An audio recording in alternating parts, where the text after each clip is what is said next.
Every year for 35 years, they've played in the Lakers' shadow. They have been basketball's losers.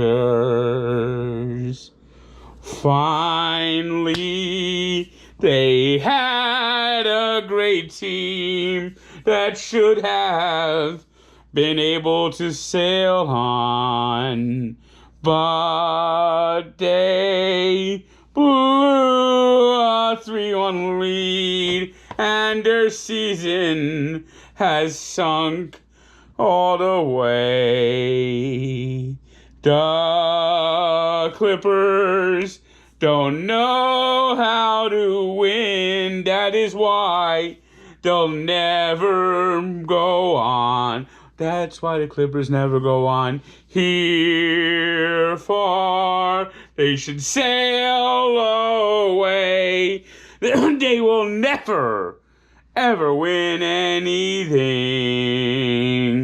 Move them to Seattle. LA doesn't need two teams anyway.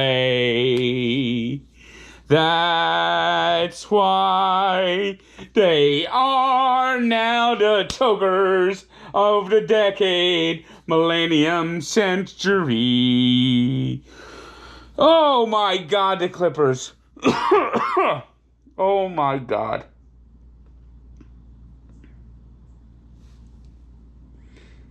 If choking was an art form,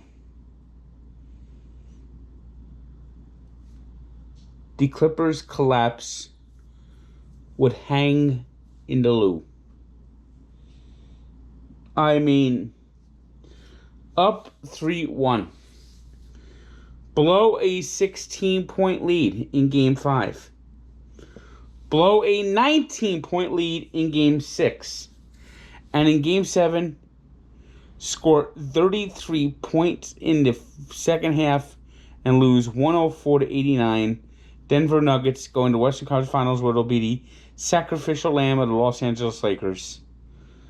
I mean, the Nuggets made history themselves. You know, the first NBA team to ever rally from 3-1 twice in the same postseason. And only two other teams have done that. The 85 Royals and the 2003 Minnesota Wild. And unlike the Jazz series where it was nip and tuck, nip and tuck, nip and tuck, this is just, what the fuck happened to the Clippers? In fact, they should no longer be called the Clippers. It's time to call them now the Los Angeles Slippers. Doc Rivers, I mean, he should resign. I mean, no, this is just totally embarrassing effort. Totally embarrassing effort. Nikola Jokic had a triple-double today. 16 points, 22 rebounds, 13 assists. And it's just stunning. Stunning. Meanwhile, the Eastern Conference Finals got underway. Celtics started hot. And then basically started playing like the Clippers. Every time they got a big lead, the Heat came back. Every time they got a lead, the Heat came back. Of course, the Heat spent half the game at the line. The refs were definitely kind. But in overtime, this game changed on that block by Bam Adebayo on Jason Tatum. Antonio Cesar off there, final score. Heat 117, Celtics 114. I just don't know how the Heat keep winning these games. In the NHL, the Islanders stay alive, winning Game 5, 2-1 in double overtime on Jordan Eberle's goal. Lightning had their chances to put this game away. You know, they better try to figure a way to put this one at one in Game 6. You don't want to give the Islanders hope. And if they get this to Game 7, they will certainly have hope. You see, that's the lesson the Clippers didn't learn. The Mets season. I'm now hit acceptance in my 7 stages of Mets. Almost to the point where just end the fucking season. Let's get on with the off season. Sick of these players. Sick of the decision making. Sick of just the dumbness. I mean, sick of Wilson Ramos saying he doesn't play enough. He's played in 30 of 48 games. That's a whole fucking lot for a catcher. And he sucks. He has a terrible batting average. He's terrible defensively. And every time he comes up and runs in scoring position, he hits in a goddamn motherfucking double play. Because he's so fucking slow. 1 run, 11 hits is unacceptable. Unacceptable. The Mets in the 60-game season have had more losses than they would normally have in a 162-game season that are unacceptable. This is why that's why Steve Cohen has a completely clean house. Brody goes. Rojas goes. Let's get some real players in here. Spend the cash that's needed to compete with his big market team. You see, small market teams could pull shit like that off and poke players. And when you have good scouting, you can find the players, the gems, the diamonds in the rough that the A's fans. The Mets don't have a scouting staff that does that.